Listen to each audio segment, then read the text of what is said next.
Glory days are gone. Can they come back?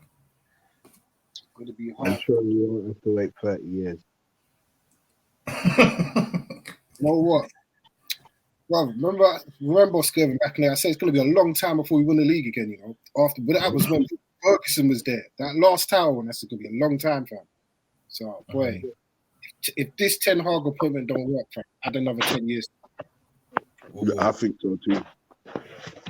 Nah, I think it's going to work. This is the start of something new. I think what they did is the best thing they've done since Fergie left. They've actually hired a coach with a style of football. Like he demands the team play a certain way. Like Jose, just results. You get me? Like the only manager we had slightly a little bit like that was Van Gaal. He wanted to change how they play, but never had enough time. But hopefully now, Van Gaal. You know why I rate Van Gaal? Because he saw the problems from the rip. He started to rebuild the team from the back, innit? So remember the second season, we had the best defense in the league. But when you look at the names, Valencia, Smalling, Blind, and who was left back? I don't even know. Darmian or whatever his name was, or Young or Shaw, one of them dead players, isn't it? He turned that mold of crap into the best defense in the league, fam. So the next season, he was going to build from the midfield, and then after that, up top, in it. So who knows that, boom, if we'd have kept Van Gaal, United could have gone in it. When you go and get Mourinho, who's a win-now manager. Exactly. You just patch things up. Exactly. The league's still there. He would just patch it up for the season just to get the trophy. God, Mourinho ain't got the patience to wait for man like Rashford, Martial, Pogba to mature, and he wants, bro, you need to be giving me 20 goals a season now, fam. No, that's it. He wants it now. I agree. He got the appointments wrong, innit? Like Mourinho should have come in after Ferguson. He got whatever juice he could have got out of them, that squad left, and then boom, Van Gaal on it. Yeah. That squad that Moyes had probably could have at least got challenge out of it. Yeah. He would have maximized that squad. He would have got the most, drained it to the last. You know what I mean? That's Mourinho, man. He's a winner. But obviously, like man still had Rio, Vidic, Evra.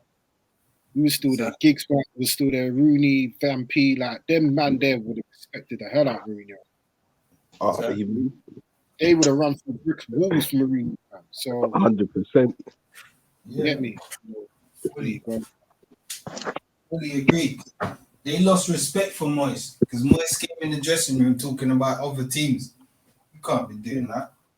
Yeah, like fuck that. And I think Rio said in his book, like, bro, Ferguson never used to care about what the other team done. It's all about us winning the game. Now you're worried about Leighton Baines crossing the ball in the box. Yeah, like, you know what I'm saying? The players are focusing now on teams and teams. They need to focus on their own game. Confidence. Go out there and win. You know what I mean? But like I said, lads, yeah, for once, I'm actually proud of my club for the appointment of Ten Hag. I can't wait to see the first player through the door and the first player coming in. Sorry, the first player going out through the door and the first player coming in. It's very important. Very, very important, Drake, because he's putting down a marker, innit?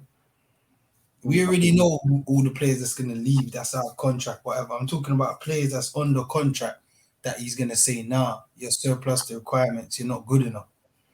You know what I'm saying? So that's putting down a marker for everyone else that's there to pull your laces up or you're through the door. You know, there's sometimes when the new managers go in the club, they want to make a statement and they try and go for a big time Charlie in the dressing room and get rid of it. Boy, don't be surprised if Marcus Rashford is the first man gone, you know. And I know I seem like I pick on him, but managers like to have that little bit of that statement to let everyone know I'm not here to play games, innit? I fully agree. Rashford could be the first one, you know. He should be as well. 60 million comes in, and Eric Ten Hag pulls man into his office, be like, you know what, Rashford, got this bid in, you've accepted it. You can go talk to him. You don't fit what I'm trying to do here. And then, Rashford goes back into the dressing room like, oh, they put me up for sale, man. They put me up for sale. Everyone around the dressing room is going to be like, bro. There you go. Games. You get me? And what's the rest of the lads going to think? Sanchez going to think, flipping hell, bro. I need to get on this thing, car. Boy, Anthony just came through the door, bro. Like, what's going on here? Like, Ten Hag ain't playing, bro. You get where I'm coming from, lads. Pre the thing, lads. It's Ten Hag, yeah. Ten Hag is gonna give us hope. I know he's already given us hope just by his professionalism, just by the way he operates. All right. Yeah. I think that is the key. What he's done today. That's his marker.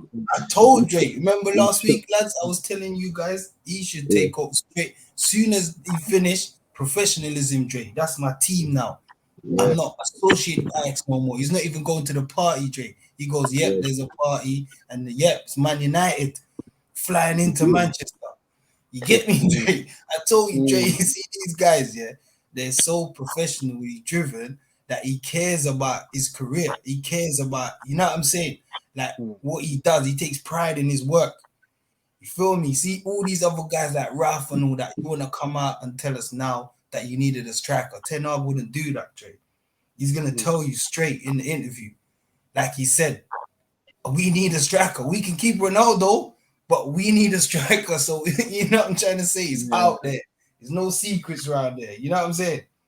It's none of that silly stuff. We'll dig deeper into that in a bit. But it's another episode for the Love of the Game podcast, episode 16. What are the lads saying? Everyone good? That's good. That's good. Boy, it's been another busy week in football. I know you guys have just listened to us talking about United. We're going to get to that later. Boy, big week of football since we last spoke. Let's start with a big game of the weekend. Boy, FA Cup final. Liverpool versus Chelsea. Boy, it's part 2 of the potential quadruple for Liverpool. Go to you, Skervin, first. What was your thoughts on the final? And do you think Liverpool deserved to win, or do you think Chelsea blew it? I think it was a great game of football. I think it was quite evenly matched, to be honest with you. Both teams had chances. The post got licked a couple of times by each team, you know what I mean? Kind of knew it was going to penalties after a couple of the misses the players had and how much times the ball hit the post. Like I said it was a draw game where it's going penalties, and no one looks like they want to win it. And the penalties were fun, and I never thought Mason Mount would miss this penalty, but he did. He fluffed his lines, and Liverpool straight final defeat at Wembley for Mason Mount. What? 6 straight final defeats at Wembley for Mason Mount. Oh, he shouldn't even be allowed in the stadium, mate. After that. What's that? 5 with Chelsea and 1 the Euros last summer, innit? So boy, I want to touch on Chelsea before we get to Liverpool. It's now 3 straight. They're the first team to lose 3 straight FA Cup finals. I think it is 5 straight. They've lost 10 of the last 16 finals they've been in. Wow. Boy, like, what are we saying? Chelsea are in that type of limbo situation where they're not as good as City and Liverpool, but they're better than the rest. Like Ronaldo, where do you think they are? Do you think they're closer to City or Liverpool, or closer to the rest? I think they're closer to the rest. As we can see from the points tally they've had so far for the season, they're not that far. They're not that far from Tottenham. They're like 2 points ahead, game in hand. They're not that far away from the rest. Do you know what I mean? And they're way, way, way, way away from Man City and Liverpool. You know what I'm saying? But to be fair, whenever they play Liverpool, it's like it's always a tight game. Because I think there is similar styles of football, isn't it? It's just that Liverpool is better, right? They've got better players. Mm. I think they're similar. That's why when they play Liverpool, it's always a close game. So that was a good cup final. That's a classic cup final, man. It was a good game of football. You know what? Yeah? There was a lot of questionable things that Tuchel was doing in it. Like to me, even playing in the yellow kits, like what the hell was that about? That don't make no sense to me. But boy, taking off Lukaku and then bringing on, I think he brought on Loftus-Cheek for a minute, right? No, he took it off the cheek. And then he take him back. Loftus-Cheek, like that was like to me, that could kill the confidence of the whole squad, let alone the player. Like 100%. Why are you bringing on man to take him off? Like in a cup final like that. Exactly. Like I was screaming to bring on Werner, but I think we found out Werner wasn't fit to come on. So then why was he on the bench? He had cold feet. And Christensen also was supposed to start, but he walked out the hotel. Did you see that one? He stormed out the hotel and he just left. He said he doesn't want to play. So they're saying because the falling out, or maybe it's the Barca contract that Tuchel came out with or whatever, but something happened and he left, innit? Because he started all the games before. He was supposed to start in the back three, apparently. That's why we saw him shallower. It was supposed to be Christensen. You know what? Onto the game and that, like, right, Liverpool first 20 minutes, blitzed the shit out of Chelsea.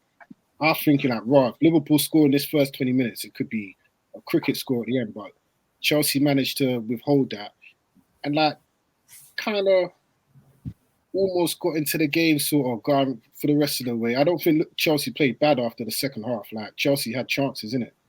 But to me, Liverpool looked knackered. And that's why I think Chelsea threw this one away. Because to me, we need to take advantage of the fact Liverpool are tired. Like Salah went off injured. Van Dijk went off injured. Like that's your time to make the tactical substitutions. Like, well, let's run Liverpool. Like let's put in proper work on Liverpool and get them running in. These men are popped down, bro. You could tell after 80 minutes, Klopp was playing for penalties, man. Yeah. Man's bringing on Milner. Like, come on, man. But like, yeah. It's protecting it. I get what you mean. He took off Van Dijk, showed at the back, fresh Matip. Know what he's saying, innit? But the changes was more defensive. He wasn't really going for it. I think Chelsea was the better team in the second half. Like I say, Chelsea's a funny team, man. Like you say, like they're closer to the rest because they're way, way off City and Liverpool. But when they play the big teams, it's always a tight game because, you know what I'm saying, their style of play, they're just like that. Chelsea can match any team in the world. They're one of the best cup teams. They're just like that. They're hard to beat on a day, innit? I think Chelsea I wouldn't say. I think they're definitely closer to the rest. I just think, I agree. Good start to the season that they had has made sure that they finish in the top four in it. Remember, they were top by 5 points come October, November time. Yeah, that's why they finished in the top four this season. I think second half of the season they've been no one's been as bad as United, but they're in that same ballpark in it of being bad in it. And to me, next season, they're not going to be able to get away with what they've been doing this season. I think Tuchel, especially with new owners, if he doesn't have a good first half of the season, will be gone by Christmas. To be fair to Chelsea, from the owners, from Abramovich team, that's when the wheels started to come off. Chelsea too. It's true. But psychologically, that might have had an impact on their season. Yeah, they won 5 games in a row. Straight after the sanctions, they won 5 games in a row. I think it's when these men stop getting paid, bro. Yeah, exactly. No, that's what I'm saying. Like, it must have an impact on them. You know what I mean? People, I kept saying that in the group chat, and people were saying I'm taking a piss. I'll be being dead serious. You see, the moment you look at your bank account on the last day of the month, and you're used to seeing what 300 bags or 150 bags after tax landing in your account, and then you're seeing raw mortgage is due this month. You know, nannies are supposed to get paid and all of that. Exactly, bro. Nannies and that, bro. No matter how rich you are, when you don't see your expected money come in your account, you're like, raw. No, is this really worth it? Fact, it's a job. It's a job, man. It's a job. It's a job. I get you, man. It's definitely gonna affect the players if they don't get paid. Yeah. But to be fair, they've been professional, you know. Yeah, they've been professional about it. Like, it affected them, but we have to give them credit because the wheels could have fallen way off. You know what I mean? When you think about it. But I respect Chelsea, man. I think they go down that era, Roman, as one of the best cup teams ever. Like, seriously, I reckon that you said, Jay, like 16 finals. Yes, they've lost 10, but to be in 16 finals, that's ridiculous, man. You know what I mean? That's true. I think it's got a mad stat. I think in the 2019 seasons Abramovich's been in charge, I think they've only gone 2 seasons without winning a trophy. Something like that. Yeah. Crazy, isn't it? That's stuff. Yeah, man. So that dominated cup. I think that cup final was literally the end of the Abramovich era, innit? Like, that was it. Curtains now. But kudos for Chelsea for the 20 years. They've literally changed English football. It literally was United and Arsenal. In a way, getting brought. Go on. Now Chelsea ain't gonna be shopping in Harrods though, bro. Serious thing, bro. They're gonna be shopping in Tesco's, Aldi, Lidl. No, real talk, bro. It's 25 million, 30 million signings they're gonna be getting, bro. Yeah, bro. They've got a 75 million goalkeeper sitting on the bench, you know. I know. Oof. They got their wage bill is so high. They need to offload players. Can't you see we've been linked with Conte? Because they need to get rid of players. They can pretend, but they're gonna need to sell. That wage bill is way too high. They got, you know what I mean? They got too many players on the books. The academy is gonna get a huge shock as well. Watch that academy. I guarantee you that the quality of that academy is gonna drop. I'm telling you, 100%. Yeah, of course, 100%. 100%. Because the things Roman was doing behind the scenes, Jay, is ridiculous. He was signing young players, buying their parents' houses. It was crazy what Chelsea was doing. Yeah. Hence the reason why they got all the talent. Yeah, because remember, like before Roman was in charge, their area was pretty much probably like Wandsworth going towards West, innit? But bro, Chelsea was all over London, all up north. They're all up there, fam. Thank you. Chelsea have scouting bases up north, bro. That's gonna die, fam. That's gonna die. Trust me. Like, and what you need to understand about American owners, they're tight, bro. They don't want to spend money. They're just here to make money. Like, that's all it is, fam. You name one American. Half of the Premier League are owned by Americans. You name one of them that spends money, fam. The only one that I say is good that it's got interest of the club, what you can see, is the Liverpool one. But they don't spend money though. Yeah, they do. They spend it wisely. I know you're gonna say they spend it wisely, bro. Wisely. Yeah. They don't splash out. That's the scouting, innit? That's the scouting. But that's what I'm saying. It's done properly. It's not just done sporadically or they just spend it little. You need to understand, with Liverpool, Klopp did not want Salah and Mane, you know. Klopp wanted Brand and Götze, fam. And it was their scout. Whatever their scout's name was, I forgot his name. He was like, nah, we're getting Mane and we're getting Salah. Change the game, fam. Change the game, bro. Exactly. I was having that same debate just now. I was telling them it's Michael Edwards that signed Diaz. Yeah, he said no, he's gonna go to Tottenham. So he said no, I'm pushing it forward. He's coming this summer. There you go, bro. It's not about the spending the money, bro. Obviously, they are tight, fam. Because remember, that Coutinho money bought Alisson and Van Dijk, innit? If they never had a Coutinho money, there's no Alisson and Van Dijk, innit? That's the backbone of that team, fam. Yeah. So with bro, they just their scouting's just amazing, isn't it? Could get Jota, Diaz, even Konate. He's a bad man centre back. All these men for cheap. It's the scouting, isn't it? But if they had United scouting and director of football, you were telling them to go get Harry Maguire for 80 million. Liverpool ain't paying that, fam. You get me? It's just the scouting, innit? When it comes to Liverpool, them owners don't want to spend money. Americans just want to make money, you know. That's all they view the Premier League as a cash cow, fam. Facts. Yeah. You know what I mean? On to Liverpool. It's half of the quadruple is done. One second. Breaking news. Arsenal have lost 2-0 to Newcastle. Breaking news. What did I say? Hell, man. We'll get to that later. But what did I say? They'll get smoked in the North London derby and they'll lose tonight. But anyway, Thursday nights, be nice for Arsenal. At least they'll be back in Europe, innit? What a player, though. That Bruno scored again. Oh my gosh, bruv. What did I say before we started? We got the run Bruno, fam. What a player, Dre. What a player. He dominated the midfield everywhere, bro. Passing the ball forward. Knew when to keep hold of the ball. Knew when to slow down the play, up the tempo. What a midfielder, bro. What a baller, Dre. That's what I mean about people telling me going into a dead team. I don't want to hear that. A baller's a baller. Remember what I was saying, Dre, on Thursday? A baller is a baller. Yeah, it doesn't matter if your team's whack. Newcastle was dead and buried before he went there.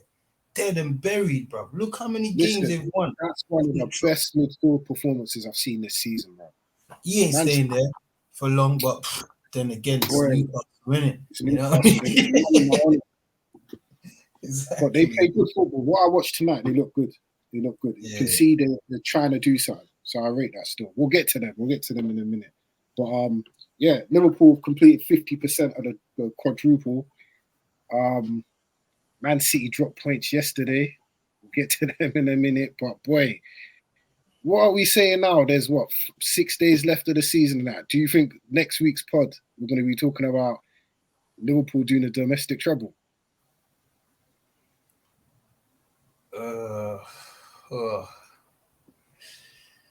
Doubt it, man. Doubt it. I thought they'll win because, like I said, I thought City would drop points at West Ham, which they did. But City is not losing at home. They're not losing. I can't see it. But when it comes down to one game for them to win and win the league, nah. I expected Liverpool to be ahead with one game to go. You know what I mean? Like, I expected Liverpool to be a point ahead or something, but you don't think Stevie G is gonna do a job for Liverpool on Sunday? Nah, you can't. He's gonna try everything too. He's gonna try everything he can in his whatever Arsenal, whatever he's got in his locker. But City at home in front of their fans, one game, a final to win the trophy. We all know how it ends, mate. We all know how it ends. There's a statue unveiled this week outside the stadium, bro. Come on, Sergio, bro. We all know how it ends. We all know how it ends, Jay. It's gonna be a hero, man. I'm telling you, bro. The players that I don't know, man. That's what I think. You know what? I think, boy, if Liverpool are on it tomorrow, I think they're gonna eat into that goal difference. I think that is going to be a big thing. Southampton are used to it. At least once a season, they get smack up. They've been smacked up this season, bro. True. If Liverpool can get a few goals early, they could rack up 6 or 7 tomorrow, you know. Eats into the goal difference. Pressure going into Sunday. Liverpool score a couple of early goals. Tension at the empty had, innit? Gerrard might, you know. Ollie Watkins might. Bro, City even got no centre-backs, bro. Got Fernandinho. We'll get to him in a minute. Fernandinho against Ollie Watkins and that. Ooh, you know what I mean? Yeah. Right. City go down. You know what I mean? Yeah, that's a fact, 100%. But also, Jay, Liverpool has to play when? Tomorrow. When are they playing? And Sunday. see, So when you win, keep winning, you're never tired, fam. but it's balancing the squad, Dre. They just Yeah. played they just played a big cup final extra There's time. there's no way you can be playing Van Dijk and Salah. Them man, they're lucky they ain't got serious injuries, bro. You see where I'm coming from, bro. So it's like a balancing act because it's always better to play the games. See City, they've got that game out the way. It might have been a draw, but it's out the way. You know what I mean, innit? Like Liverpool still has to get a result tomorrow, or it could be all over, mate. Could be all over. Yeah, I hope City do it. Like I don't want to hear you never walk alone. I know, man. You saw how they was in the weekend. Oh yeah, my gosh. In reality, they've locked their way to 2 cup wins, innit? They win the title on Sunday. We just know they're gonna try and lock their way to the Champions League like they can't do the quadruple no matter what happens. They could, you know what? They can win the Champions League next weekend, innit? As long as they don't win the league, innit? They can have a little cup trouble, innit? They can do that, but nah. If they ever do the quadruple, United are in the mud, fam. We ain't got nothing to say to no one, bro. Because the trouble is the only thing we can say. No team in English football's ever done in it. And then bro, nah, Liverpool can't do that. But I think Sunday's gonna be interesting, innit? But if Liverpool lose tomorrow, title race done, innit? City win the league, but you never know. But City under pressure. We saw against Real Madrid and that.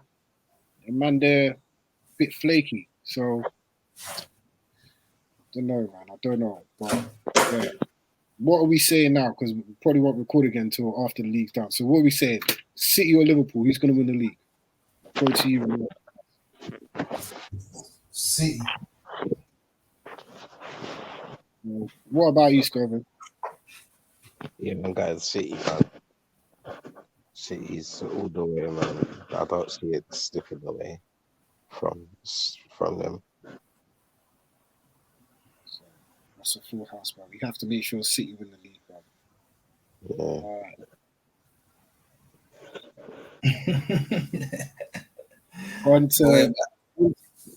Onto the other end of the league.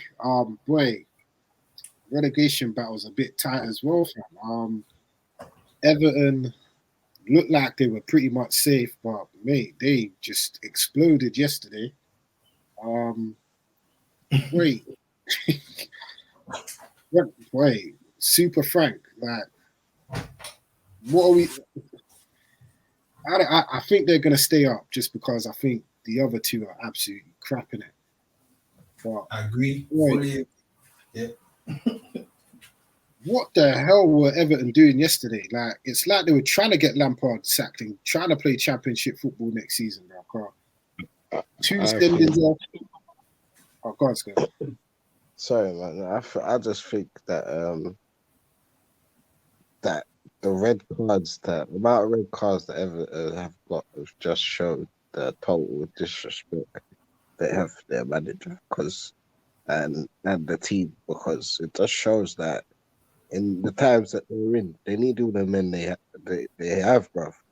And the stupidness of how they get the red cards, bruv, is just fire. I don't know, man. They need to fix up, bruv. They're just getting Frank the dry, bruv, literally.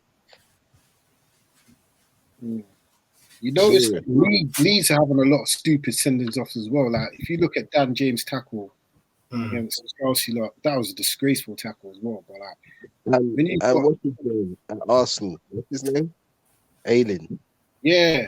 What is he doing, bro? These men deliberately trying to get sent off.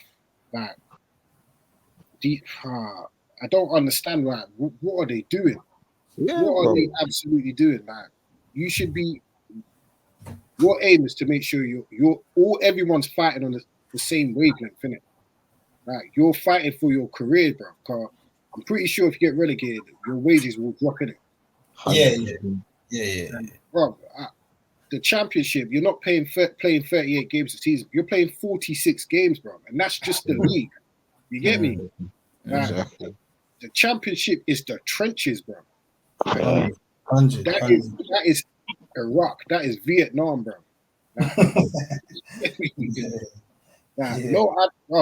No player wants to be playing in the championship, fam. And these men are playing like they don't give that.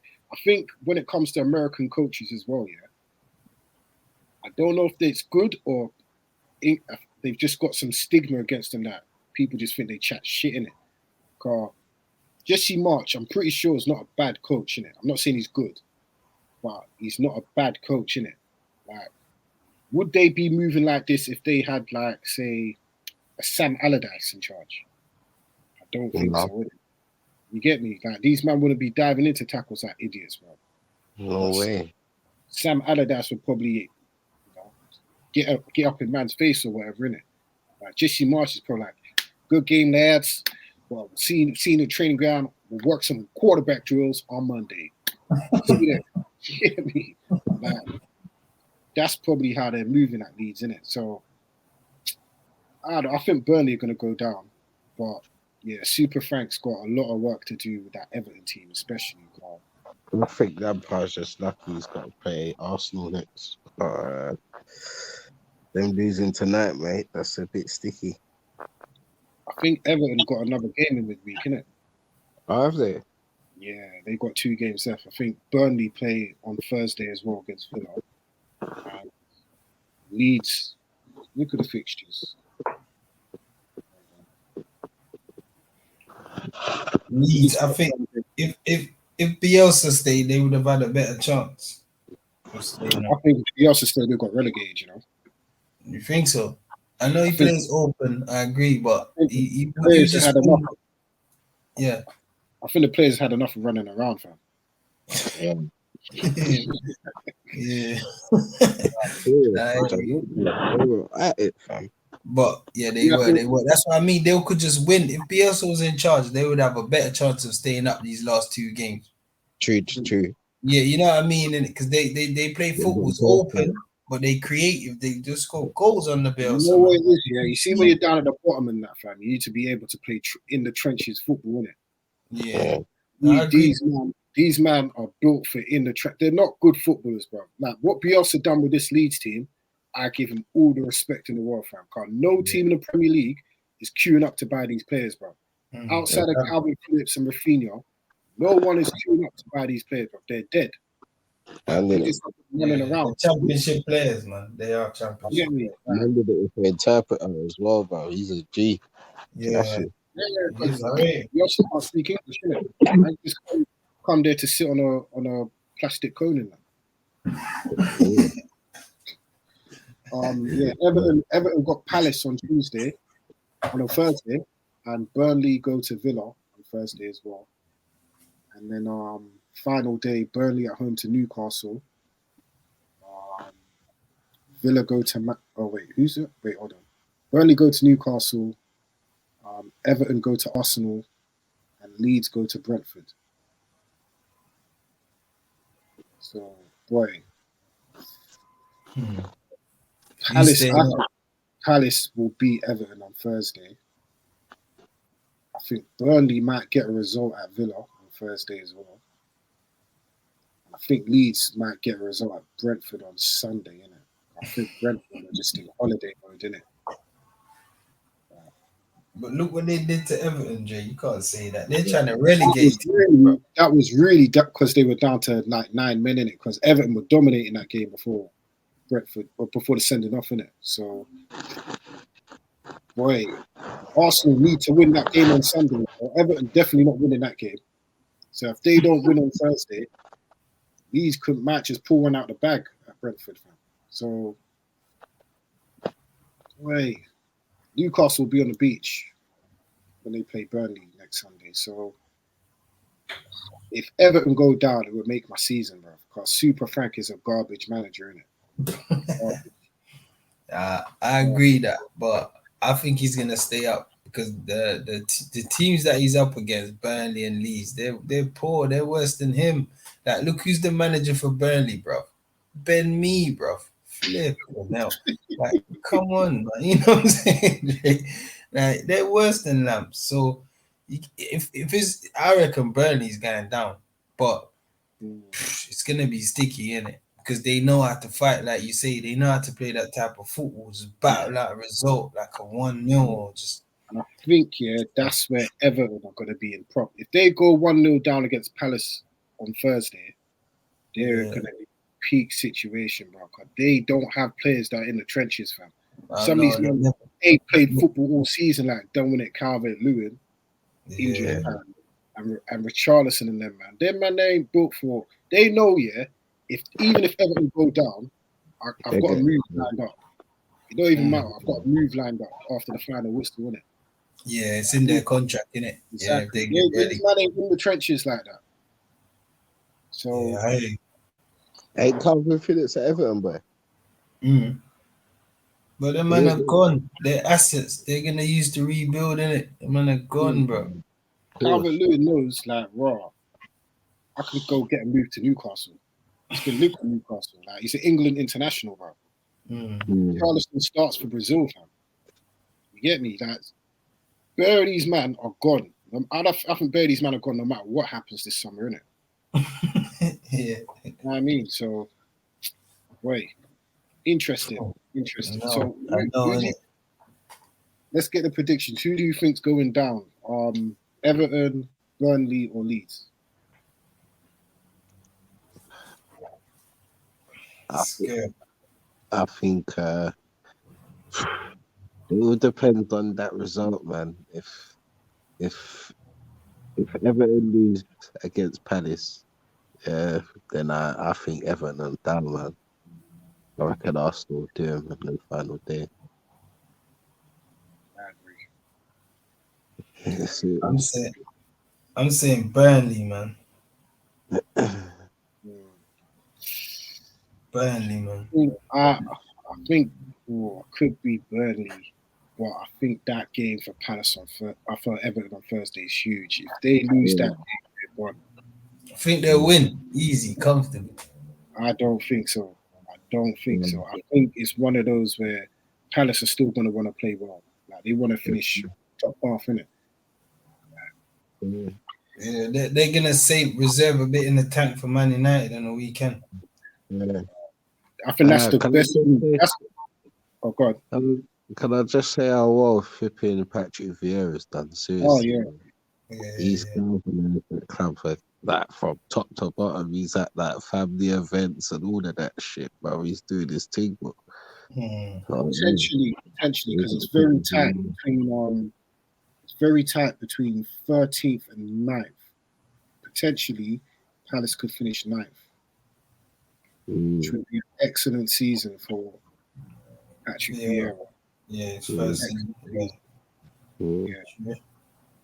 But moving on, they will be playing Manchester United on Sunday, and boy, moving on to Manchester United. I know we touched a bit of it right at the beginning, but boy, Ten Hag has said, you know what? Man ain't waiting until July 1st. We're starting our job today, May 16th, 9 a.m. I was at Carrington. He means business, and I'm happy to see that. What, lads? What does this mean, like, ahead of Sunday's game? Like, what type of influence do you think he's going to have on United between now and the weekend? I'll go to you, Ronaldo, first. Impact-wise, all right.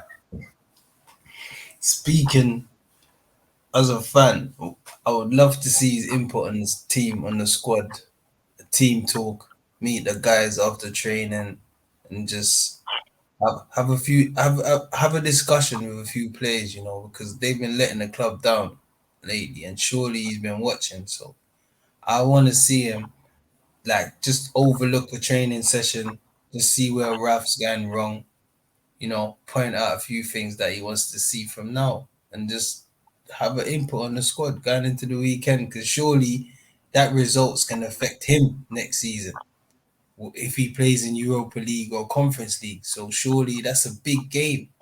So for me, all this what he's doing is expected.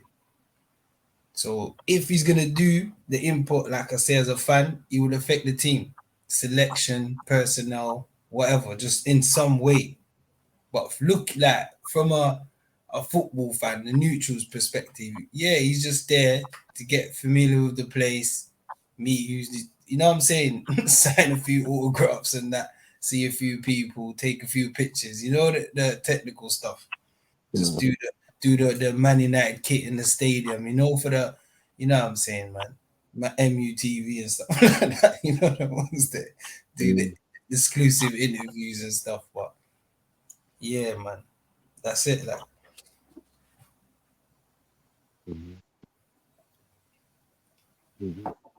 you reckon, Jay? I think you know what, yeah. I think it's a statement of intent, him coming in 6 weeks early, innit? A real statement of intent. Like I respect what he's trying to do, but like I said in the group chat earlier, I think it's important he doesn't have too much of an influence on the team because he's not going to be managing on Sunday, innit?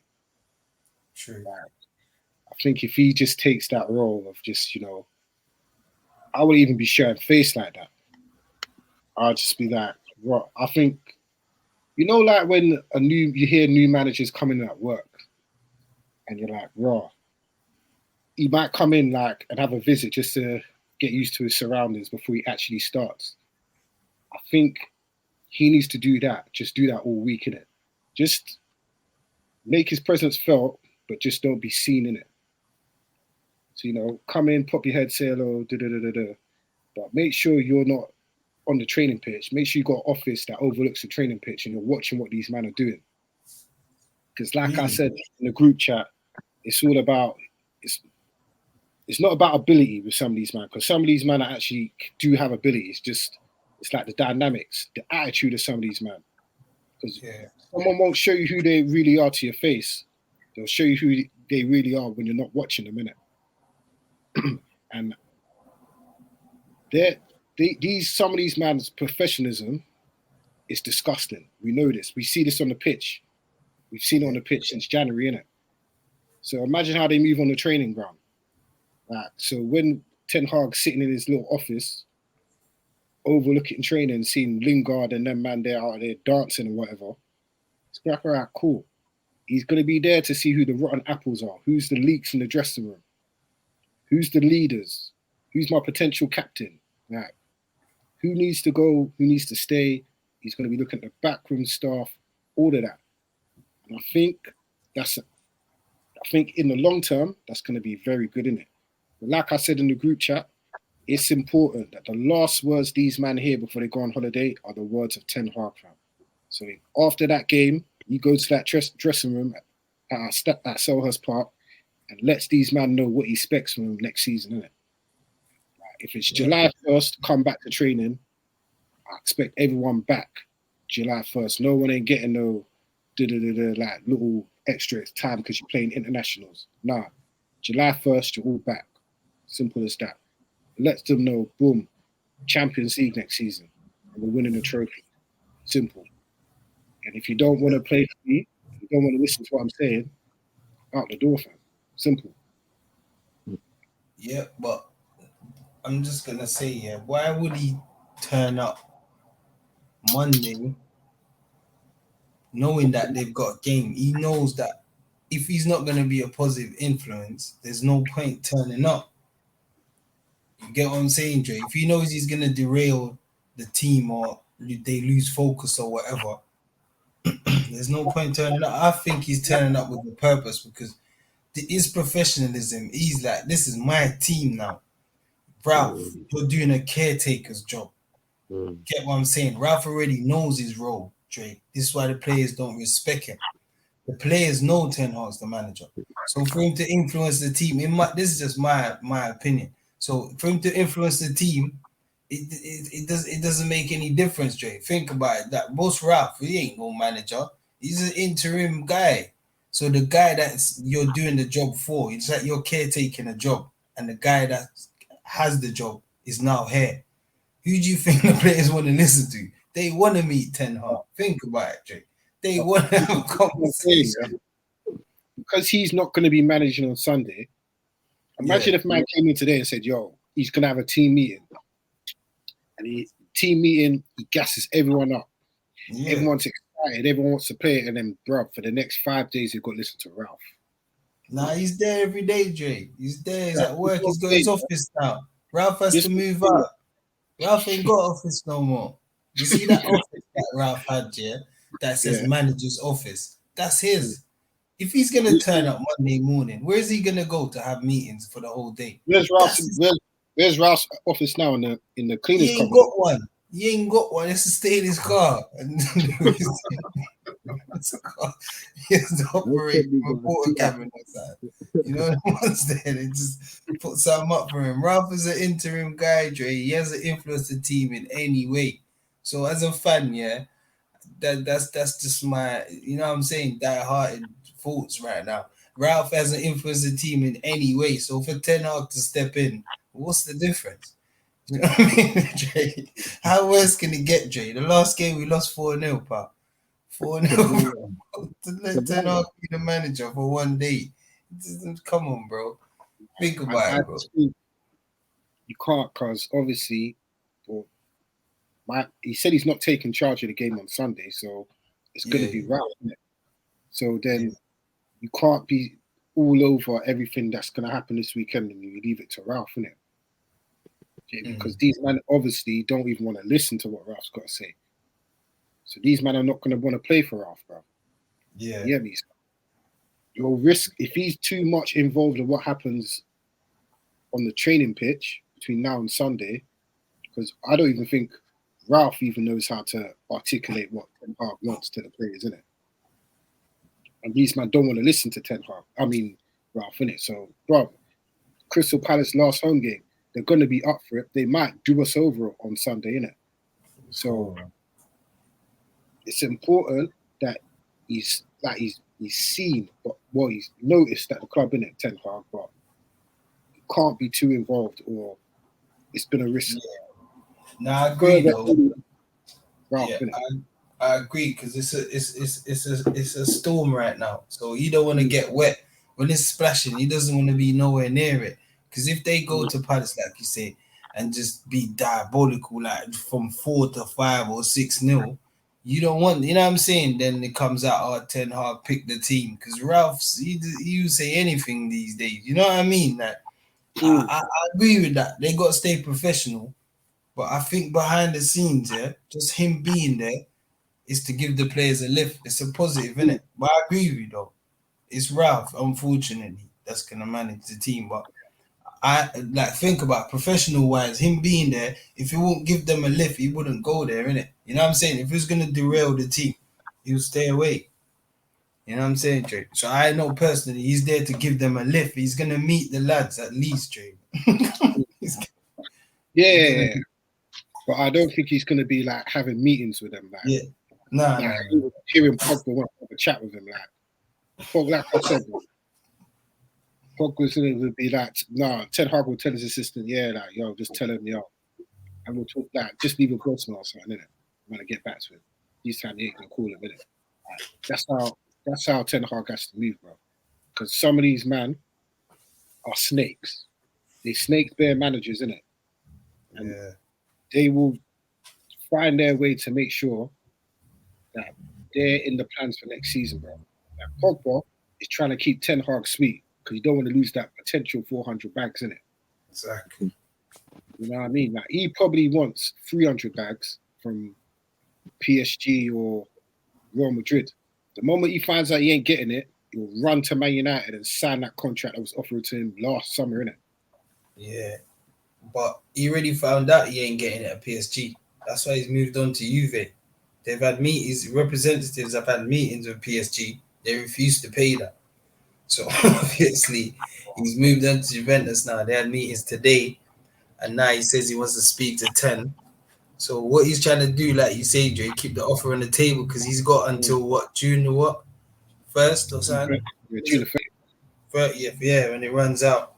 So he's still got time in it. So he's trying to keep the offer on the table. But he should be out the door, bro. Definitely, you should. Like I Man. said, man, any top club would have sold him at the latest last summer. Mm. At the latest, it wouldn't even be one of those. If you give the ultimatum to man and say, "Yo, you have a signing," or if you're not signing, we're selling you. And if Pogba says to them, "Raw, I need some time to think," you need to take that option off the table for man to think. Just sell him in it. If you need to think, you don't want to be here in it. So Yeah. Mm. Yeah. should have sold him, bro. Should have sold him last summer, latest, or 3 years ago when he actually said it's time for a new challenge, bro. We've been begging players to stay like losers for 3 years now, fam. Telling you, mate. Shambles. Hopefully it ends, fam. Hopefully it ends. What do you guys think of United being linked with Anthony and apparently this Timber? I've never heard of him, but apparently he's good. Like, do you think they're going to improve the United squad? Yeah. 100% pace, power, can tackle, and he's from an academy where they teach you football, so he's got pedigree. It's from the Ajax Academy, Dutch international. What He's is a he, a good centre back or a right back? Can play both, but he's a centre back. But he can play both because you know how these kids are at Ajax.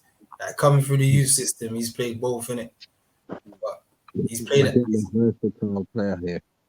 yeah. We need players like that, Dre. We need ballers, natural footballers in our team. We haven't got that. We lack that. We're the only team in top 10 that even Brighton's got natural footballers in their team. We ain't got natural ballers, Jay. We got bare man that's just professionals, but they're not natural footballers. You know what I mean? Ballers. This youth's a baller. It's Ajax, man. Bro, I can't wait to see. I know we're gonna get at least 3 or 4 Ajax players. Ten Hag said it. He said Ajax needs to raise 100 million. So there's players available. Okay. Yeah. What do you think about another player we've been linked with, Frankie De Jong, that used to play under Ten Hag at Ajax? Do you think that would be a good signing as well? Yeah. Baller as well. Good footballer. Can take it. Anything's better than Matic, McTominay, and Fred. Exactly. Anything's better, man. There you go.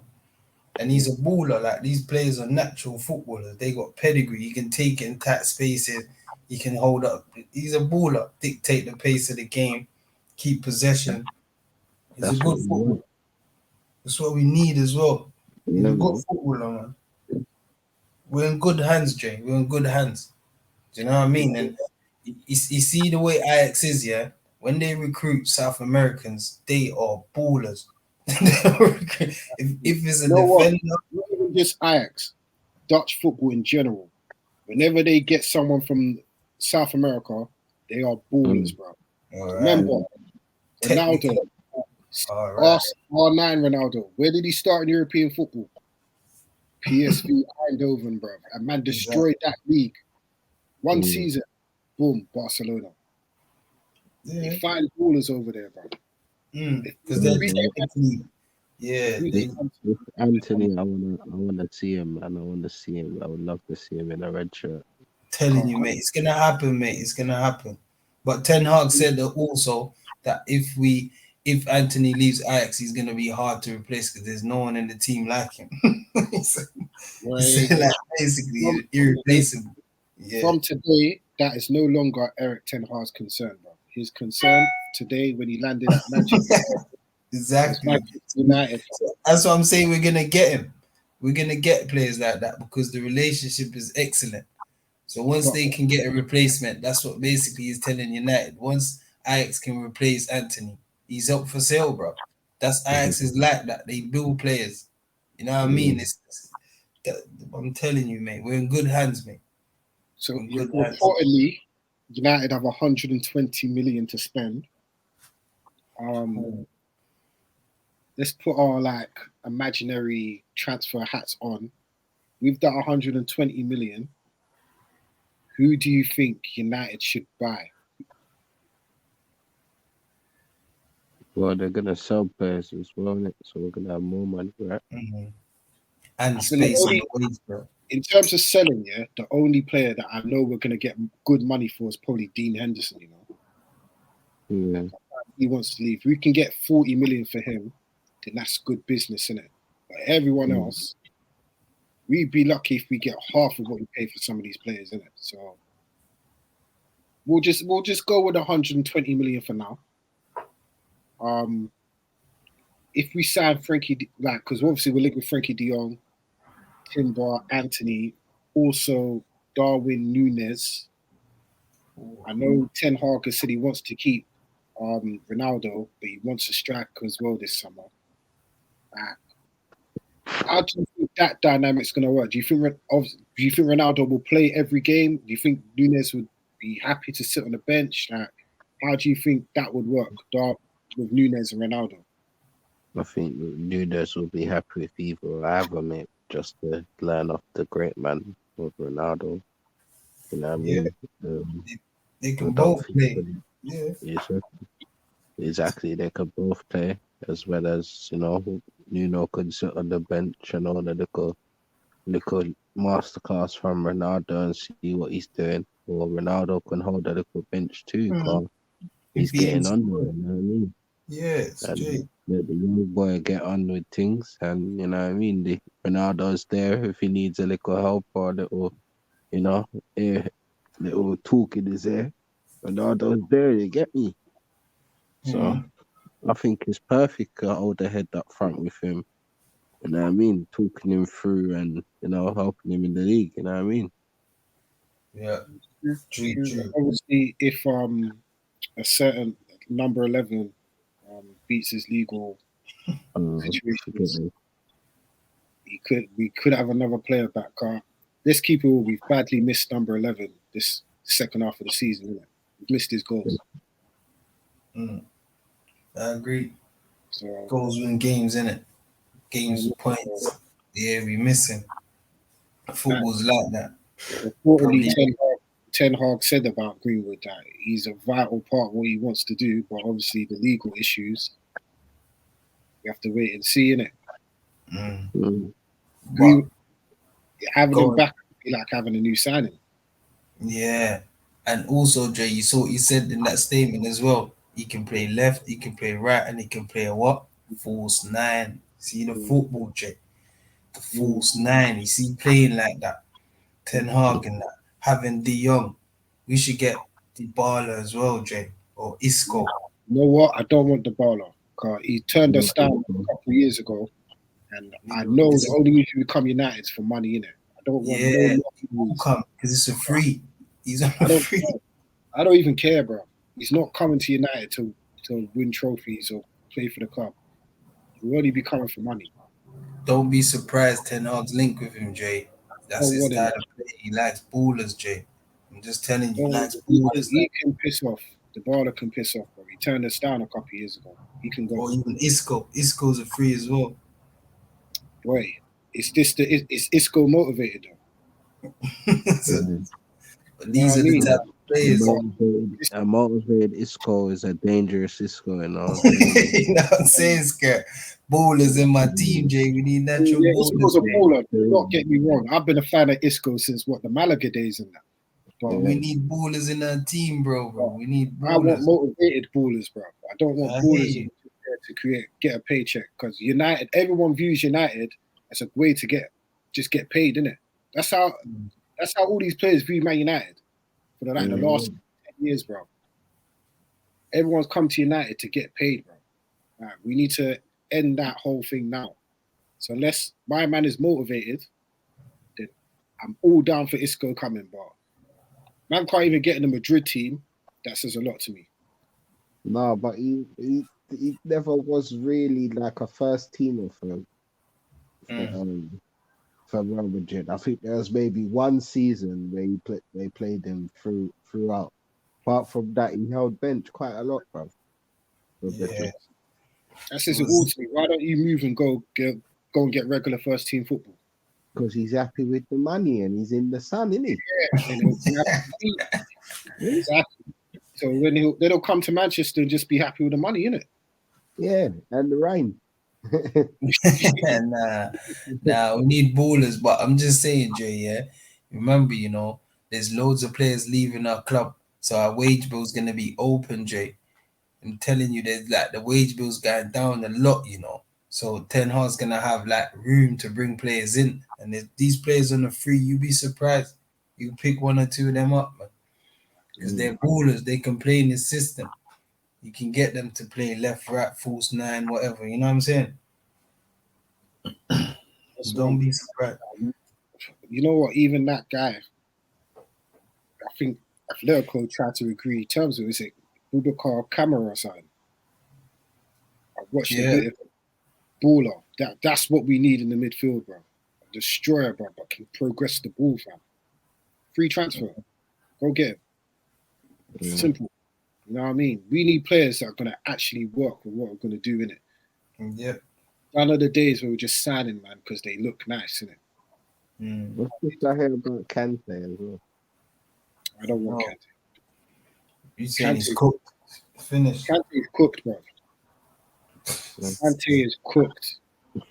He's been looking bad that lately. He's been riding bench when he does play. 18 months, bro. He's looked cooked. You know what? It was on Saturday when I was watching the game. And like, what I would usually see from Kante is like, I think he was up against, is it Konate? Yeah. You know when Kante gets the ball and he knocks it past the player, just goes on a mad run. He couldn't even do that against Konate, and man had a few yards on Konate, fam. I was like, yeah, Kante's gone, fam. I was still having my United. I was still having my United. Make the mistake of when we signed Matic, thinking he was going to unlock Pogba. Like, we need to stop signing top teams cast-offs, bro. We'll sign remember we signed Schweinsteiger in that. Yeah, none of that. No more. Like, Kante is finished, bro. You can tell. I don't know if it's the effects of Ramadan. He's still feeling that. But he's just not the same. He's not the same. Like, no, it's true. It's not the same. There's a reason why he doesn't start anymore. It's Georgie and Kovacic that start for Chelsea now. Because Kante can't do it no more, bro. Yeah. He's had a few injuries this season. Let's not criticize him too much, innit? He's been out for a while. But that kid at Monaco, baller. Pronouncing him Chuemi or something. Yeah, Chuemi. He's a baller. Him, we should go for him. Because he's actually going to achieve Champions League. He's not Marseille off second spot. Monaco's now second. So what he done, he's the captain. What he's actually done is impressed me. Like, he was a baller anyway, but what he's actually done in club for his club, it's amazing, man. When's the last time Monaco been in Champions League? Been a minute. You know what I'm saying? Remember, there was that relegation at one point. Because I follow French football like that. At one point, there was a relegation, bro. They brought Thierry Henry in at one point, and he got sacked. Was there? I'm telling you, mate. What he's done. Fabregas is there, isn't it? Yeah, he's left. Got rid of him, man. Oh, they got rid of him? Yeah, man. Fab's gone. They got this kid in the midfield. That's what I'm saying, Dre. It's a different team now. I think what we need to make sure, is that we ain't got too many young men in that team, bro. I think that's how our team's going to be, bro. Not cutting you, sorry. But I think our team's going to be very young, Jay. Very, very young next season. We're going to have Ronaldo 1-2 man, but I think we're going to have a young team. You've got to maintain that bit of experience, though. Because you look at Arsenal, for example, they got some very good young players in it. But they haven't got those experienced heads that can calm them down. Their experienced heads are Xhaka, who's a liability. He loses his head in it. You don't want to have your experienced heads being people like Maguire and. Nah, it'd be Ronaldo, Varane, De Gea. You know what I'm saying? Like, players like that, man. It'd be good old heads, but we're gonna get a young team. It's Ten Hag, man, and we definitely need a young team. Yeah, he's trying to build as well, Dre. So you can't. More time you got to build with younger players, man. You know, certain men stuck in their ways like Luke Shaw and that. Stop. You know what? Yeah, I guarantee you this: he's gonna turn Luke Shaw into a centre back. You know, Brother, he's gonna turn Luke Shaw into another club, another playing for another team, bro. Man, you watch, bro. Trust me, Luke Shaw as a centre back will work, fam. No way, bro. Tell Can't you. see it.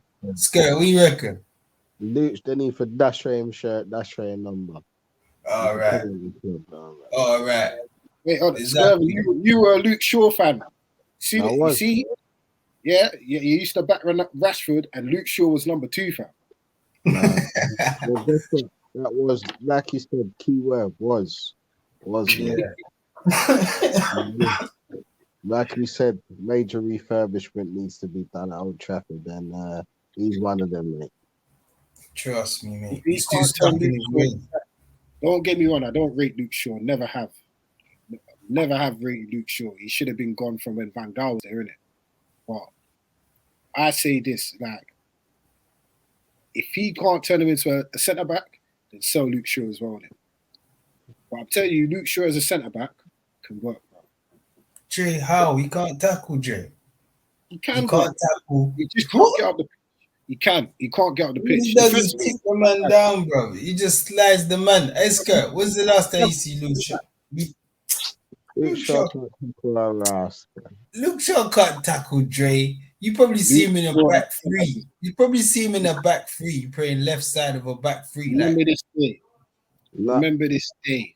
I said Luke Shaw at centre back, and if it works, just no way, Jay. I guarantee you, Luke Shaw will never play centre back with Manchester United unless it's in a back, and not even on the 10 half. That should be his position for his career, because he can't get forward. He's back in the league. Luke Shaw centre back, bro. He's slow. He's lazy. He's always overweight. Bro, come on, man. How can you want that guy as your centre back? Pre the thing, yeah. Jose Mourinho, he told us about Luke Shaw. You see, Luke Shaw, yeah, he gives you too much time on the ball, innit? So you see, like, whoever we're playing against, yeah, all he has to do is get closer. Certain games you do it and you're thinking, yeah, Luke Shaw is amazing and that. Then he just goes back to his lazy ways. Because he's not good enough, man. He's not professional. Get me, bro. Luke Shaw. He'll trick you. He's that type of player. He'll trick you, bro. He'll let you think every top manager that's managed Luke Shaw has questioned this man's professionalism. Yeah. Remember Roy Hodgson when he was managing England? Said Luke Shaw not professional enough. That's why man weren't picking him. Van Gaal said my man needs to sort out his dietary issues and that. So he was after Mourinho. I'm like his brain on the pitch. Lapse of concentration. Exactly. He's still doing it now. Because he's lazy, because he's unfit. Only one that kissed his ass was Ollie, innit? I just think he liked Englishmen in the dressing room, innit? So he just kept because the club pushing it, Jay. The clubs, these are the club signings. So in my eyes, I just think it can work. Because like I remember when Ollie played 5 at the back, he put Luke Shaw as the 3rd centre back. And it worked, bro. I'm telling you, it can work. It can work, bro. Trust me. So he's got protection, Jay. Because he can't go forward, bro. He can't go forward because it takes him 10 minutes to run back. Exactly. So at centre back, 2 cent, it'd be different. It'd be different. He has to mark plays. He has to be quick on the tackle. Sometimes he's not a centre back. No way, Jay. Trust me, man. He can play in a free though, left side, yeah, because he's left-footed, innit? It's balanced. And he's got someone to pass to all the time. You know what I'm saying? An easy pass, like. But playing him in centre back, he has to bring the ball out and that. No way. He can bring the ball out. He's technically not a bad footballer, innit? It's just that he ain't got a brain, innit? So obviously, maybe Ten Hag can coach. Unlucky.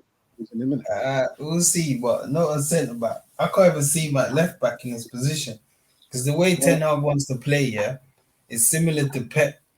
So his left back will probably be like a Fred or something. You'd be surprised, Jay. I'm telling you. He turns Fred into a left back, you know.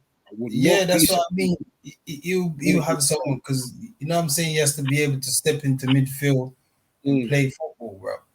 Basically, you know what I'm saying. So it's mad. When you play the false nine, yeah, that gives you the chance to, you know what I'm saying. You can come in midfield, be an extra midfielder. Pep does it all the time. With Cancelo, you know what I'm saying. Zinchenko, all that, you know what there. Like, I reckon. What do you think about what do you think Bruno's role is going to be under Ten Hag? 10, false 9. So he's gonna hold a lot of bench, bro. The Ten Hag, like I'm telling you, see, you see Bruno, yeah. Bruno is not a midfielder. Like I keep saying that he can play that role, yeah, but he's not that midfielder. Like he's a goal scorer. Like he's a 10. You know what I'm saying? But people think he's an 8 or he's a 6. He's not that. He's never that. But he can play 8. I think Bruno's position is a second striker, you know, a shadow striker. Yeah. He can't play midfield because he can't win the ball back. His passing's erratic. I think that's why I think if he don't improve his actual fundamental game within the first 6 months, he could be gone this time next summer as well. I know Ten Hag's not going to put up with man constantly trying to hit Hollywood balls every possession, innit? He doesn't play like that. Yeah, he doesn't play like that. Obviously, his style of play, it might suit Bruno, you know. It might. I'm being honest, because it might. Because if you saw what he did with Van der Beek, yeah, he can do it with Bruno, I'm telling you. And it would be even better. Because all he did is it's a ghost in the box. Like, he plays that type of football, man. He played in the Champions League with all them midfielders switching positions and ghosting in the box. He did it against Chelsea. He can do it, man. If it depends on how you know what I'm saying. But I think with Bruno, yeah, and I've watched this guy, his positional discipline is so terrible. It's so terrible. And I think it's because Ollie told him, just go out and do whatever you want. Win me the game, innit? Yeah, he's allowed to. I see that all the time. It's hard to uncoach that out of someone, innit? Like, it's hard to, when you've been told for 3 years, go do what you want, and then be told, yo, I need you here. When the ball's over here, I need you back here. I don't know if he's got that in him. I think I've always said with Bruno, fundamentally, he's a terrible footballer. Terrible footballer. But because he's winning games and getting you assists, no one was saying nothing. But once that's dried up, now everyone's on Bruno's case. It's like last season, he like you said, man, he was the savior, innit? Without Bruno, God knows what would have happened last season. This season, goals have dried up, assists have dried up. Everyone's on Bruno. He's the new scapegoat now, isn't it? And especially if Pogba leaves, he will be the #1 scapegoat next season. Yeah, exactly. No, I agree, but I think we're gonna see the best of him. Is yet to come. Honestly, like if you watch Bruno playing a team, Ronaldo, Silva, and they have an older midfielder where he can just be a 10 and just operate and float, he's lethal. But for United, it's not clicking because I reckon that what they ask of him is too much.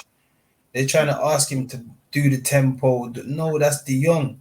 You see, if he was in a team with like De Jong, Bruno, and like Tujmani from Monaco, you see a different Bruno Fernandes. I'm telling you, Drake, because that responsibility is not on him no more. He's just gonna go in pockets and pick up some space. He can roll, bro, but it's just that we have to wait and see, innit?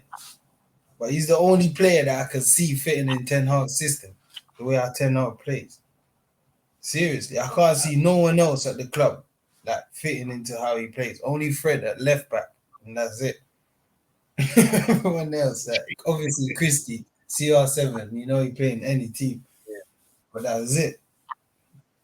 What do you think? Where do you think is the most important area that United improved this summer? Like centre back, right back, centre mid, up top. Centre back, then centre mid, then up top. Always build from the back, but I think we need a spine. And knowing Ten Hag, I think that's what he's gonna do. He's gonna bring in a centre back, centre mid, and a striker.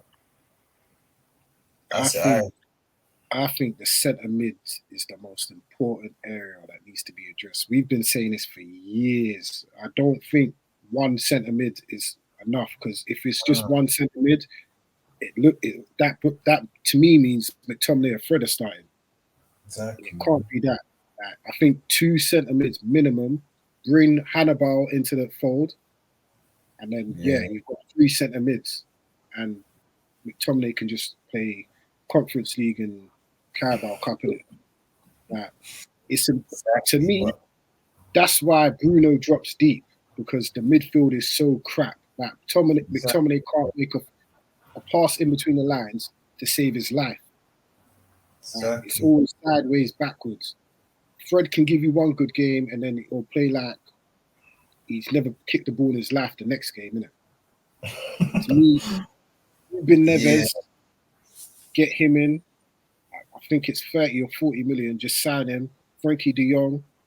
You just want to get players that set the tempo in it, and then let the players in front do what they need to do. It's like Michael Carrick, innit? Exactly. We haven't replaced none of these guys. None of these guys been replaced. But saying that, bro, we've conceded so many goals, that I'm so sure that we need a centre back. It's ridiculous, bro. The amount of goals. Look how easy United are to play through. Like Brighton, we had 2 centre mids, 2 DMs on the pitch, bro. And then remember, bro, it was like passing water to an ocean, fam. It was too easy. So easy, bro. It's ridiculous. That's what I'm saying. We need a centre back. Varane can't play 10 to 12 games in a row, so we're gonna need another centre back. What are we saying? So that means I'm pretty sure Bailly's going this summer. Are we selling Lindelof? He might stay, because he can. You know what I'm saying? He's not aggressive, but he can play football. And what? You know what keeping Slabbard, yeah? No, we should get rid of him, but it's going to be difficult. Just put him on the bench, man. Let him fight for a position. I don't think he can. I think if you take that captain's armband off him, you can't keep him around. What's he gonna do? What's he gonna do? That bruv, his respect will be gone from the dressing room. He's not even there anymore. Like we said on last week's pod, he came on against Brighton, and Bruno did not even hesitate. He didn't even go near him to give him back the captain's armband. Exactly. He didn't even go to Bruno to go get it. You know what I mean? It just shows his standing in the dressing room is just not there. He might as well just leave. Nor did the manager. He definitely should go to someone, bro. He's finished, man. He's finished. His career is finished at United. Days are numbered. I'm telling you. I just want to know, because the guy I saw at Leicester, when United signed him, I was like, yeah, good centre-back signing like that. This could be the beginning of something. I've never seen a man look so bad in my life. I just want to know, what happened to him? What happened to Harry Maguire? It's just not good enough, Jay. The demands of playing for Manchester United, it takes a certain type of player, man. It's no pedigree, man. Take that captain's armband off him. And see, maybe it's the burden of responsibility that he just can't handle, innit? Let him focus on him. He's not he's been terrible, innit? He's been absolutely terrible. But the player that I saw at Leicester, he's not a bad footballer, bro. So I don't know where it's gone. Maybe it's because he's been playing next to Luke Shaw. He's had to do his work as well. I'm not I want to give the man the benefit of the doubt, but this season is the worst performance I've ever seen from a United centre-back and a United captain. Exactly. Ever, innit? In the history of the club. Ever. Bro, to be honest, it's like in the team, you can carry players. He can improve, but it depends, like you say, who we have at left back and right back. Like Varane's next to you. It depends on who we have at left back and right back. The left back and right back both been rubbish this season. And Ralph came in and he never gave them no confidence because he just benched them. And then he started chopping and changing, like, you know what I'm saying? We've never had a steady back four for like 3, 4, 5 games in a row. He's just been chopping and changing the whole time. So the players have lost confidence, like you said, in it. So, like I say, let's see. But for me, I'd rather him leave the club. Harry Maguire should leave the club, but you know what I'm saying? We know it's not that easy. So let's see if he can improve. But he should fight for a position off the bench. He shouldn't be the one holding the bib in training. No way, bro. He needs to be working for that every week, bro. You know, like he needs to go into training. Then he'll give us at least a dozen good games because he'll be fit and ready. You know what I'm saying? In case someone's he would be a good enough backup. Like he raises the level of a backup centre back. Like Lindelof was literally our next best centre back, and he's crapping it. At least with Maguire, his base level of a defender is better than Lindelof, in it. Yeah. The only thing that's wrong with Maguire is his performances have been shit, but football-wise, he's way better than Lindelof. Yeah, and the thing is, less games he plays, less chance of making mistakes, innit? He'll be more fitter, more ready, more hungry, innit? More determined. Some players are like that, man. I'm telling you, that's why they play better for that Leicester and teams like that. It's less pressure, innit? Less demands to perform every week. You know what I'm saying? Man United, there's games every week, bro. Every week. You know what I'm saying? It's true. I remember Ollie ran Rashford into the ground, but he also ran Maguire into the ground, didn't it? Remember that stat about Maguire's played the most minutes out of everyone in Europe's top 5 leagues? All that crap. Like, exactly. Just not playing every game, innit? Yeah. And he's been having a lot off the field stuff, and he's just been dashed in. Like, from when he had the incident on holiday and that, he should have lost the armband from then when he got arrested and stuff like that. It's like, you know what I'm saying? Just little things like that. He's been put under too much pressure, like you say, in it. Captain in a club as big as Manchester United is not. You know what I'm saying? You have to, you know what I'm saying? You have to have a certain level of performance every week, win or lose, man. You know what I'm saying? And he can't do it, unfortunately. He's not good enough. Well, moving on, it seems like Kylian Mbappe has wrapped up his move to Real Madrid. It should be announced this week. Ronaldo, what's your thoughts on Mbappe? It's probably the worst kept secret in football. Mbappe joining Real Madrid. Oh, is it official though? But yeah, I know. Nah, pretty much done. Yeah, I reckon it was destined, man. It was destined, but that's a big signing for Madrid. See, that's the thing about these clubs. Statement signing, innit? They always have to have the best players in the world in their team, man. But that is a big statement before a Champions League final. They might have a stranglehold in it for a minute. You know what I'm saying? Like Real Madrid are slowly transitioning into the next era, innit? Like, I know they're still running with the Benzi, Modric, Cruz, Casemiro. But behind that, you've got Camavinga, Rodrigo, Mbappe. You can see like the next era of Real Madrid slowly coming together. And it's frightening. But these man, listen. And with Mbappe and Vinny, left and right. Oh my gosh! I think what Liverpool need to be wary of is not what Real Madrid start with next Saturday in the Champions League, because we've seen what Real Madrid do when they bring on the subs, bro. Camavinga comes on and changed the whole game. Rodrigo is there to do a job. Just get your head on it, mate. No. The game changers, and once, bro, in a few years, those game changers are going to be world-class players, bro. Yeah, it's true, innit? Because they're talented ballers, they're young ballers. You know what I'm saying? They're around certified pros. That's one everything. You know what I'm saying? Like, they're around certified pros every day training.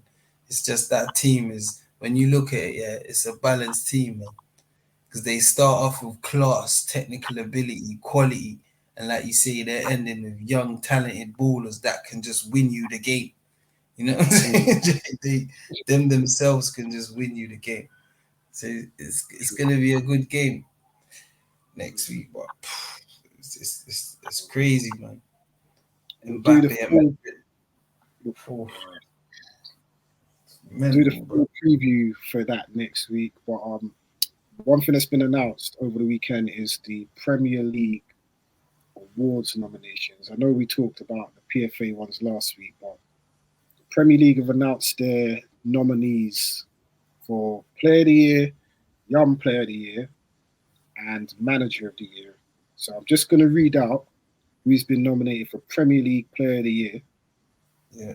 And give me your thoughts, yeah? So Trent, Jared Bowen, João Cancelo, Kevin De Bruyne, Bukayo Saka, Mohamed Salah, Heung-min Son, and James Ward-Prowse.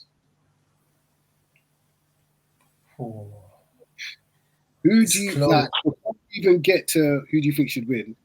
Who are you surprised to hear is named in that list? James Ward-Prowse is it's the first one that stuck out. Yeah, and then who else? I would say Bowen deserves it.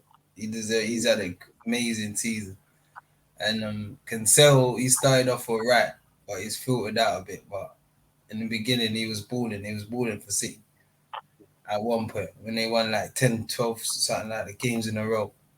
And who else? Who else? I'll give you the names again. So Song, I'm Trent, surprised. Song, I'm not surprised because the seasons he's had, but Trent, yeah, Trent's done all right. Trent's done all right, but Song what about and Bukayo Saka?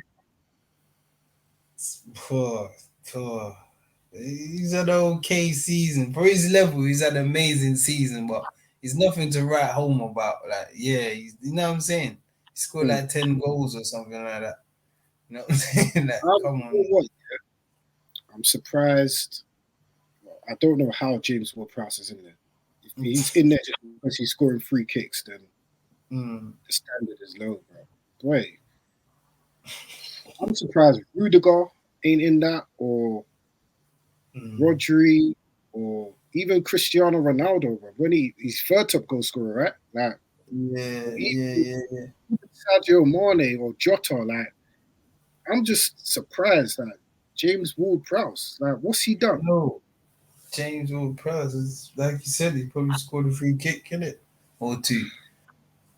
But if I was to choose a winner, Jay, it would be Song. Man. I have to give it to Song. Salah would have won it, but because he's filtered out since African Nation, since he came back January, he's just filtered out. The goals, like it's just mostly penalties, odd goal here and there. But Song, no penalties. No penalties. No penalties, bro. You know what? Yeah, I think with Come on. all of them, except for Song, they've all had patchy seasons, innit? Yeah. Trent's come good second half of the season. João Cancelo was good first half of the season. I don't know how Saka's in this list. He's more suited to the young player list, isn't it? But not. Yeah, he ain't done nothing to the player of the year. De Bruyne, good second half to the season. Salah's dropped off dramatically. Ward-Prowse shouldn't be in the list. Like, Song's been consistent. I think if they finish top four, could give it to him. But I think they'll give it to either De Bruyne or Salah, innit? Just because one of them might win the league. But De Bruyne's important goals, innit? I think you'd rather. It's better to have a better second half to the season than the first half of the season, because second half of the season is the business end, innit? Yeah. And if you take away Mane's performances since January to now, Liverpool might not be where they are, innit? But if you take away De Bruyne's performances since January to now, City might not won a few. Bro, he banged in 4 last week against Wolves. No. You know what I mean? His performances in the big games, and even against Liverpool, he was superb. Like, I've got to give it to him. Bruyne, you know. I think Son's gonna win it though, Jay. Not cutting you. You have to give it to KDB. I agree fully. He's an important player in it, big game player. But see Son, yeah, he's only a goal behind Salah. So you never know, you know. He might. You never know, you know. You know, even what I've got to say, Trent's been superb second half of the season as well. You know, Trent, Yeah. He's put in one of the all-time great right-back seasons. 12 assists. He's up there. It's just Salah, just one ahead of him. You know, I he's think up there. he's top 5 assists in Premier League.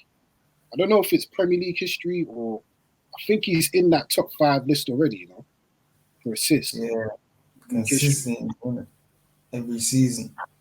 Well, yeah, I think because he weren't that great first half of the season, but Kevin De Bruyne or Song should win it, definitely. Yeah. Young player of the season. Here's the names: Trent, Phil. That's another name. Phil Foden should be in the players list, not young player as well. Yeah. So Trent, Phil Foden, Conor Gallagher, Tyreek Mitchell, Mason Mount, Aaron Ramsdale, Declan Rice, or Bukayo Saka. I say Saka. I say Saka should get it, man. You know why? Yeah, because he scored 11 goals, yeah, in the Prem. Mount's got similar, but for what he's done for his team and where they came from, you know what I mean? You have to. You know what? But Mason, I reckon they're gonna give it to Mason Mount. To be honest, I think they're 10 going to give it goals to. or Trent. Sorry, I think they'll give it to Phil Foden. Phil Just Foden. because, yeah, he is an integral part of Pep's team. You know, all the big games this guy's playing in, and he doesn't disappoint, bro. Yeah. He's an integral part. After KDB, you probably say he's the number 2 guy in that team now. Every game, Phil Foden plays, and he does not disappoint. To me, it's natural with young players; they drop off in it. They drop off at some point during the season. But Phil Foden, a bad game for Phil Foden is a good game for everyone on this list. Yeah, I get you. And he played, yeah, I get what you mean, but is Trent on the list as well, yeah? Yeah, Trent's on it as well. It's him or Trent, innit? Because you know the teams have won so much, it's only right one of them gets it. It's him What and do you Trent. think about? I'm surprised Declan Rice is in this list and not in the Player of the Year list as well. Because Declan Rice has had a good season. And West Ham have had a good season. They have. I wouldn't be surprised if they give it to him, you know. No. Come on, Jay. These guys are playing in the big games, Champions League finals, FA Cup finals. You know what I'm saying? They're going for the Premier League. Declan Rice ain't had a better season than these guys, man. You know what I'm saying? It's Foden or Trent. Either one of them could get it. They deserve it. You know what I'm saying? Think about it. Look at that ball from Trent in the FA Cup final outside the foot. Diaz. You know what I'm saying?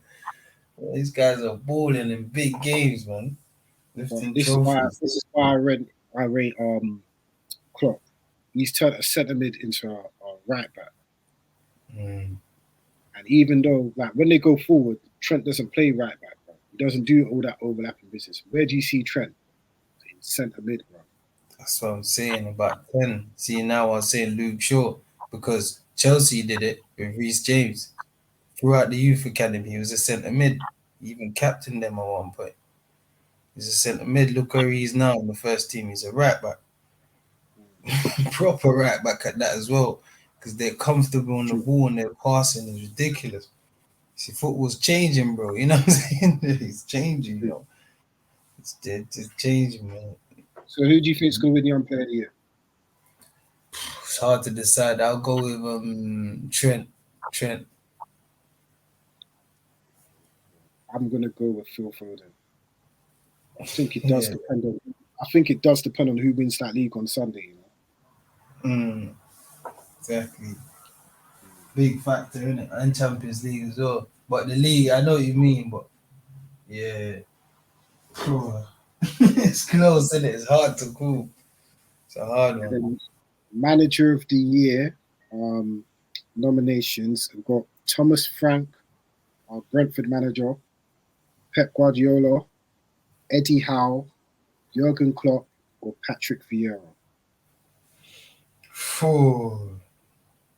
Man, them would want to give it to Vieira, but Klopp deserves it, man.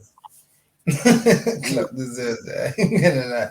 Man, they would give it to Patrick because the job he's done. We've seen Palace change football. It's crazy the job he's done, but come on, man, what Klopp's done is, bro. This could be the best team ever in football history. You know what I'm saying? So we have to give it to Klopp. We're basing it on the totality of the season. I think, you know what? Every manager on that list deserves it. In a way, I think Eddie Howe deserves it in a way because Newcastle did not win their first 14 Premier League games. You know, Exactly, bro. that's almost half a season where they didn't win a game, and they're about to finish possibly in the top 10. It's crazy. And then you got Brentford, who I think everyone thought was going straight back down, could finish in the top half. Patrick Vieira, who everyone thought was going to get relegated as well. He's literally changed Crystal Palace from boring old rigid 4-4-2 dead football to one of the most exciting teams to watch in the country. I know, like if you're brilliant. Yeah. If you're a young player, if Palace come in for you, you'd rather go there than probably one of them other big clubs and get stuck in the academy, innit? Because you know Vieira will give you game time, innit? True. So you've got to respect that. Klopp, boy, they can. I think the only reason Klopp would win it is if they finish off the job and win the other two trophies, innit? I think that's like with Klopp and Guardiola, it literally is whoever wins the league. Because whoever finishes second, I'll still give it, even if Klopp lose the league, I'll still give it to him. Because if he wins Champions League, yeah, his team's basically won every cup competition they've entered, and they took the Premier League to the last day. If they win tomorrow, come on, man, that is managed. Losers, like you said, bro. No one remembers the losers, bro. Yeah, But I think I saw something. I think they said during the FA Cup final. I think Liverpool the first team to play in every available game that they could play in a season because they reached the final competition and obviously 38 games in the league. They were the first team to do that. Yeah, that's mad. That's what I said. That's crazy, bro. Of course he's manager of the year, Dre. If they take it to the last day, Dre, they've literally competed for every trophy until the last given whistle. That is sick, bro. Yeah, it's the first time I've ever seen a team where every game they play this season matters. There you go. There you go. Every game they play this season matters. Like that's mad. That is when you put it in context, in it, that he deserves manager of the year. Like he deserves, like, you know what I'm saying. I know the finals they've been penalties, whatever, but no one remembers that it's your name's on the trophy, bro. So it matters. If he does it, then boy, what can we say? They are the best team ever, man. It hurts to say it, but if Pep wins it, it'll be 4 times in 5 years. I know, dominance, innit? Dominance. That is what you can't deny it. They've been pretty much top of the league since what? October, November? I think whoever wins the league will probably win it. That's my prediction. It's a toss-up. Both deserve to win it. I understand the whole going for 4 trophies, played in every game. That's good, but you know what I mean? United done the trouble. Like, if we'd have lost the Champions League final in '99, do you think anyone would care we done a double? We've been doing the double. Like, no, you know what I'm saying? No. Yeah. History favors the winners. You know what I mean? Like, if Klopp don't win the league on Sunday, I know everyone's going to be like, I know the media is going to be like, where he took it all the way to the final day and whatever. But in 5 years' time, when you look at the list of Premier League winners, all you're going to see is like, raw. Pep won the league 4 times in 5 years. You know, they're not going to remember that Liverpool like pushed him close a few times. Like, oh, they're going to care, bro. You know what I'm saying? True. I agree. No one remembers that.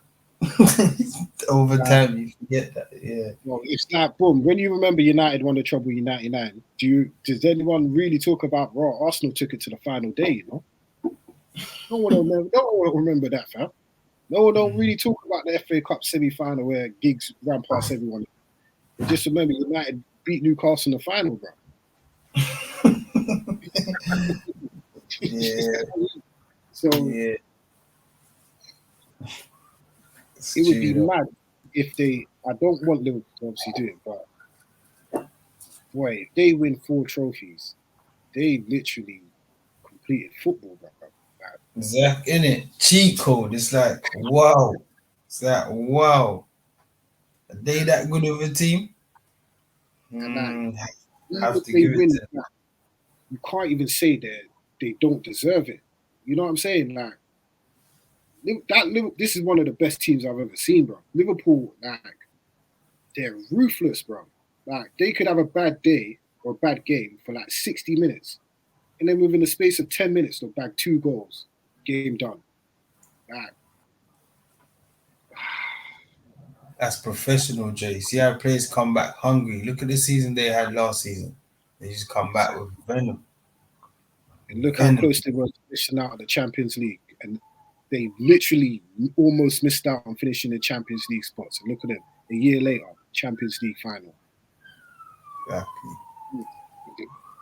Mad.